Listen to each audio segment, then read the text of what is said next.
scrivi questa lettera poteva capire che sono sempre vicino a te e non ti ho lasciato mai con pensiero.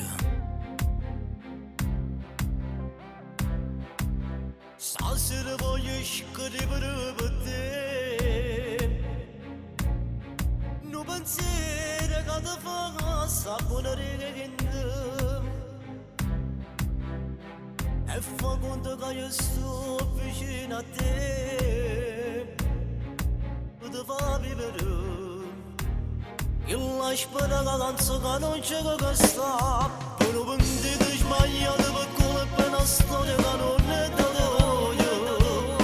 la mise mezza e non sa che è successo perché non dà cappare a te se sangue mio tu giuro che siete non riesco a dormire pensando a te che sono chiuso che va per un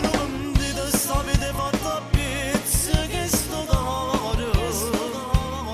perché la famiglia aspetta un po' per la serenità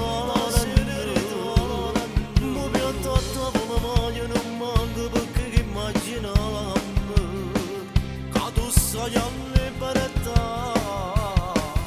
che lo giorno che tu esci a libertà tanto che la si chiamerà come conta tu sei sangue mio che se ne sa capire ti voglio bene sta canzone mia dedicata a te la già scritta per te far capire che ti pensiamo e sai sempre che per un pentito sbagliato per colpa una storia che non è da noi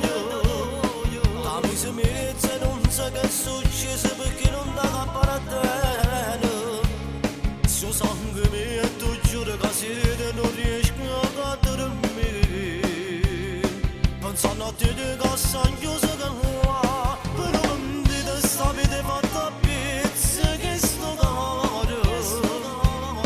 perché la famiglia aspetta un po' per la serenità mi pianto a te come voglio non manco perché che immaginavo che tu stai a libertà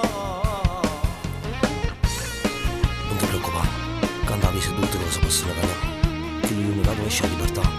non sa che cosa ci amareggia e mo facendo conto che tu stai insieme a noi perché io piatto a tavola